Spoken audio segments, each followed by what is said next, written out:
Assalamualaikum warahmatullahi wabarakatuh. Waalaikumsalam Warahmatullahi warahmatullahi wabarakatuh. wabarakatuh. Kami dari kelompok 5 ingin mempresentasikan tugas kami. Sebelum memulai,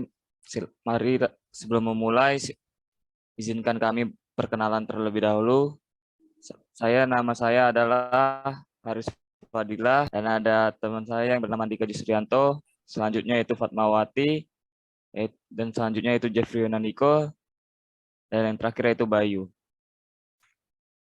Baik, kepada Jeffrey Yunaniko, waktu dan tempat kami persilakan. Assalamualaikum warahmatullahi wabarakatuh. Waalaikumsalam Waalaikumsalam warahmatullahi wabarakatuh.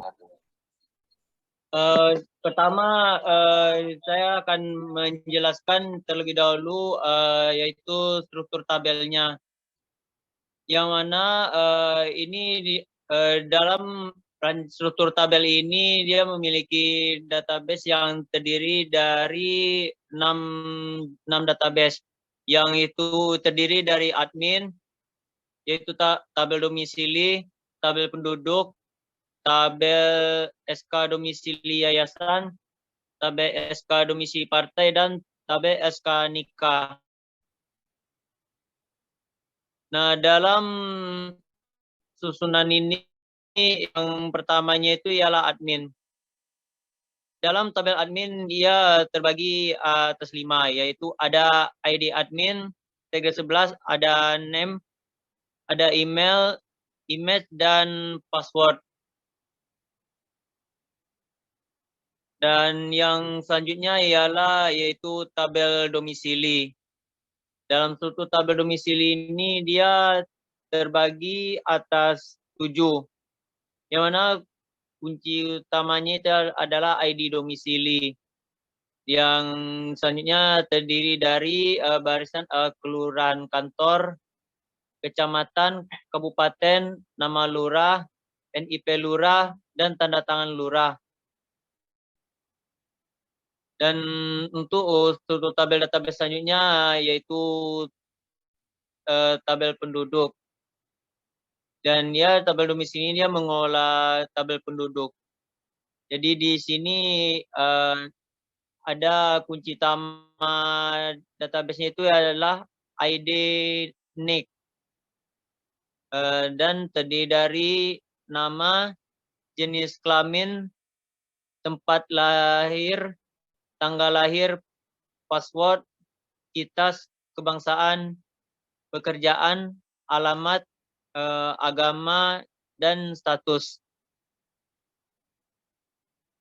Dan di struktur tabel penduduk ini dia akan mengakses yaitunya tabel SK domisili yayasan.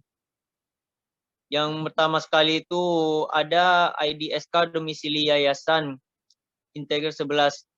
Dan selanjutnya di barisan berikut dia terdiri, struktur tabelnya terdiri dari nomor surat, nama organisasi, bidang, nomor antrian, alamat organisasi, nomor induk kartu penduduk, jabatan, tampil surat, tanggal akta, dan data create. Dan selanjutnya yaitu tabel SK domisili partai yang terdiri dari kunci utama database itu ID SK domisili partai. Dan selanjutnya dia terdiri dari nomor surat, nama partai, nama jabatan, nama partai, alamat kantor, nomor partai, nama ketua, nama sekretaris, nama bendahara, tanggal penunjukan, dan data create. Dan yang terakhir yaitu dari struktur tabel terakhir yaitu tabel SK nikah. Terdiri dari kunci utama database yaitu ID SK nikah. Ada nomor surat, nomor induk kartu laki-laki, orang tua laki-laki, nomor induk kartu perempuan, nama orang tua perempuan, kakak laki-laki, kakak perempuan, tanggal nikah, tempat nikah, dan data create.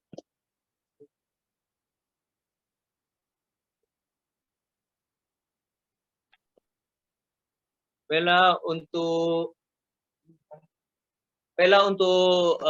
selanjutnya itu saya serahkan kepada Saudara Bayu untuk membacakan tabel selanjutnya. Pada Bayu dipersilahkan. Tidak ulang ya. Baik, selanjutnya saya akan membahas mengenai use case diagram. Kita bisa lihat dari gambar ini bahwa admin kecamatan dan warga menjadi dua aktor yang terdapat di dalam sistem ini. Admin kecamatan mendapatkan hak akses mengelola sistem ini, mulai dari mengelola berita, mengelola pengguna, menerima pengajuan dari warga, dan dapat mengambil tindakan untuk menerima pengajuan ataupun menolak pengajuan. Sedangkan untuk aktor warga memiliki hak akses untuk registrasi, edit profile, mengisi formulir pengajuan, ataupun membuat laporan pengajuan, serta memeriksa status atau permohonan surat yang telah diajukan melalui sistem ini. Baik, itu saja penjelasan mengenai use case diagram. Pembahasan selanjutnya akan dilanjutkan oleh Saudari Fatmawati.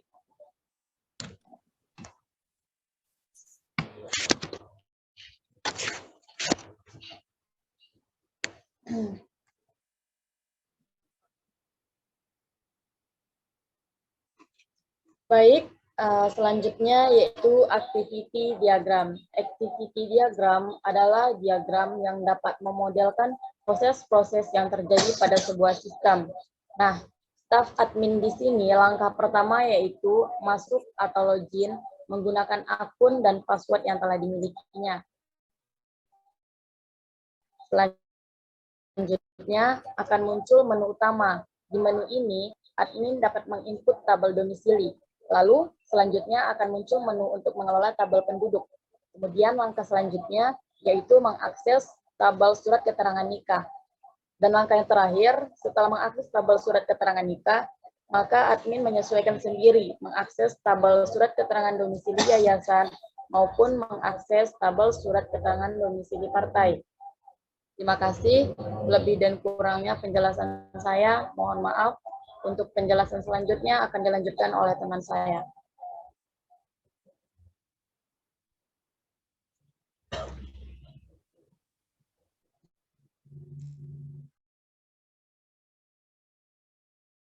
Baik, saya akan menjelaskan. Kenalkan, nama saya Andika Haji Suryanto. Saya ingin menjelaskan tentang squash diagram, di mana itu sebuah alur dalam suatu sistem yang telah ada. Di sini kami mengambil sampel yaitu data penduduk. Rules atau susunan konsep alurnya yaitu pertama itu admin. Admin itu bisa menginputkan isi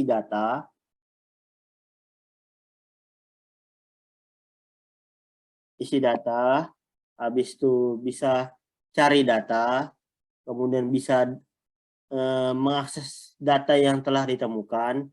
Setelah data ditemukan, bisa melakukan pengecekan, ya seperti data penduduk, habis itu kemudian SK pernikahan, kemudian SK-SK yang telah ada. Contohnya seperti SK partai maupun SK yayasan. Nah, data tersebut di sistem sudah tersimpan dengan baik, sehingga admin mengelola maupun menjalankan suatu sistem itu berdasarkan fungsi dan tugasnya.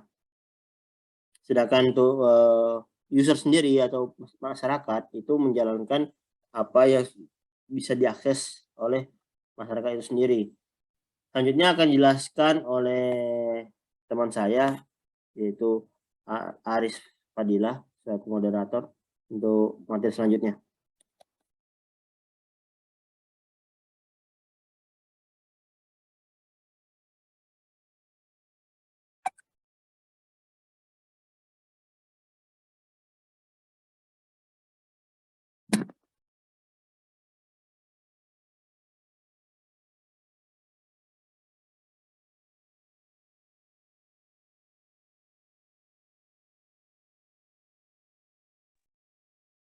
Bismillah. Baik, selanjutnya terima kasih untuk waktu dan tempatnya. Yang pertama, pada kelas diagram terdapat tabel penduduk. Pada tabel penduduk terdapat ID penduduk, nama, KTP, dan juga KK. Di tabel penduduk hanya ada option yaitu create, yang dimana penduduk tersebut hanya bisa membuat, tidak bisa melakukan lebih daripada membuat. Dan pada tabel penduduk terdapat hubungan kepada tabel dokumen. Pada tabel dokumen terdapat nomor antrian, ID pelanggan, ID petugas, domisili, SK nikah, SK domisili yayasan, SK domisili partai.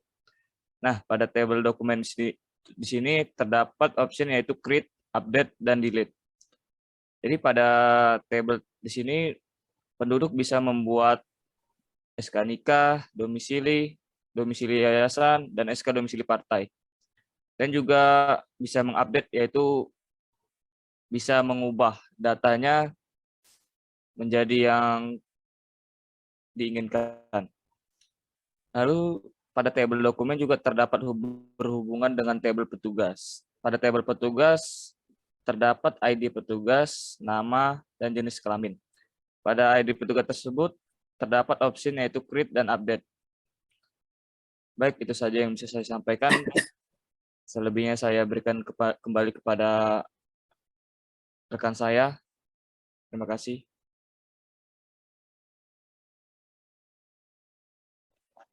Baik, mungkin sekian dari penjelasan kelompok kami. Kesimpulannya bahwa program sistem government yang digunakan di kecamatan ini memisahkan antara akses dari penduduk maupun petugas, di mana ketika petugas bisa merubah data yang telah ada, sedangkan penduduk hanya bisa membuat data. Nah, untuk itu kami di sini mengambil kesimpulan bahwa memang perlu adanya pemisahan tugas maupun tugas-tugas dari setiap bagian yang ada di suatu sistem, di mana ada akses yang harus dibatasi ketika seorang user maupun admin dalam melakukan atau menggunakan suatu sistem, sehingga bisa memberikan batasan yang tidak memberatkan atau tidak memberikan kerugian dari sistem tersebut, sehingga kerahasiaan maupun penyimpanan data tetap aman. Demikian dari kelompok kami. Bila ada salah kata dan perbuatan, mohon maaf. Mungkin saya tutup mewakili teman-teman dari kelompok 5 yang mengucapkan wassalamualaikum warahmatullahi wabarakatuh. Waalaikumsalam. Gimana? Cukup?